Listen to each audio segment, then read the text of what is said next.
Hello students, आज हम पढ़ने जा रहे हैं collision, completely inelastic collision. As I have already told you that the collision is of two types, elastic and inelastic. In perfectly inelastic collision, what happens is when the two bodies collide, then after collision they will move like a single body. Okay, so that is called perfectly inelastic or simply completely inelastic. We can call it completely inelastic or perfectly inelastic. Understand? So let us see. Suppose there is an object m1 moving with the initial velocity v1I. Okay, and it collides with another object m2 which is at rest. For our simplicity, we have considered the other object having mass m2 to be at rest. So after collision, either it is a head-on or not. If it is not a head-on collision, then the particle will move. The m1 will move in direction making angle theta 1 with x-axis, and mass m2 will move towards the direction having angle theta 2 with x-axis. So let us suppose that after collision the mass m1 has velocity v1f. Okay, and similarly the mass m2 has velocity v2f. So let us have some derivation over here.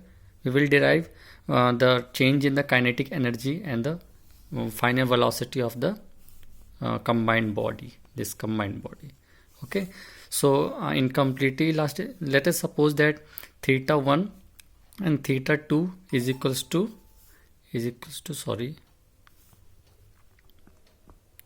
0 degree. So if it is 0 degree, then after collision these two objects will move in the same direction as it was initially before colliding. So they will move in the same direction as a single entity or the single body having mass m1 and m2. So this has been shown here. Like suppose m1 was moving with velocity v1I and m2 was at rest, that is the v2I is equals to 0. So after collision they will move in the same line, but m1, both the object will move as a single entity or a single object with the mass m1 plus m2. So suppose after the collision we suppose that the final velocity of these two combined particle is vf. So now let us calculate what will be the final velocity of this combined mass. So this is now we will use law of conservation of momentum. Okay,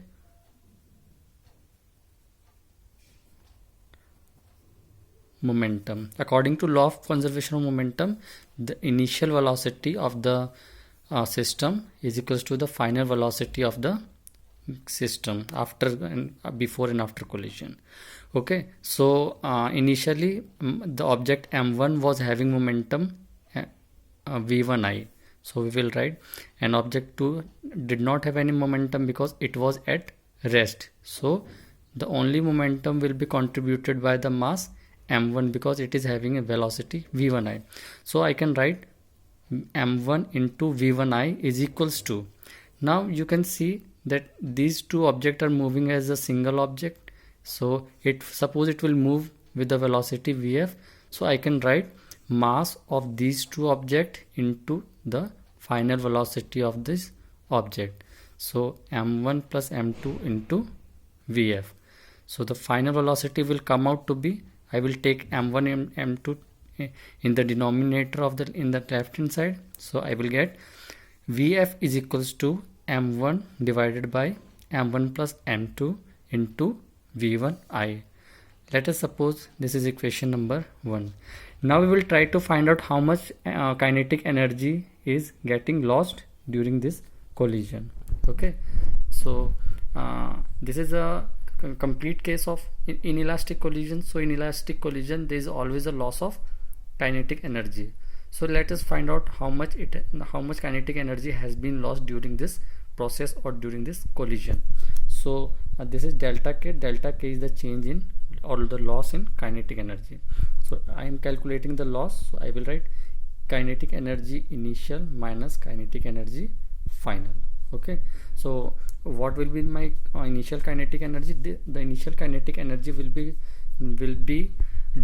have the contribution from mass m1, because mass m2 is at rest. So the initial kinetic energy will be 1 by 2 m1 v1 I square minus, now the final kinetic energy will be m1 plus m2, half of m1 plus m2 into vf square. So this is half of m1 plus m2 into vf square. Now we have already calculated the value of v1 vf in equation 1. So we will use equation 1 in this equation and we will substitute the value of vf over here. So after substituting, we have this term will remain as it is, and here I can write in place of vf I can write m1 by m1 plus m2 into v1 I ka whole square. We will write it will come out like this. So we can write half m1 v1 I square minus 1 by 2 m1, because if you see this will be a square term. I can write it like, I can break it like here, square, and again I can write like this. So here m1, there is m1 plus m2 ka whole square, and here m1 plus m2. So this will be cancelled out, and this will be cancelled out, and we will get half m1 square divided by m1 plus m2 into vi square. Okay, so we will take half m1 vi square common from these two terms. So we will get 1 minus m1 divided by m1 plus m2 into sorry, I forgot to write vi square. So sorry, it is already been there, I'm sorry. So we get half m1 v1 I into, now we will take the LCM and we will add these two. So m1 plus m2 will be written over here, and then minus m1 divided by m1 plus m2. So on this m1 term will be cancelled out. Okay, so we will be left with delta K is equals to half m1 m2 vi square, which is positive. So kinetic energy, as we know that the kinetic energy is always positive, so our derivation is correct. So this was the case of perfectly inelastic collision. I hope you understand this topic. Thank you so much. Bye bye.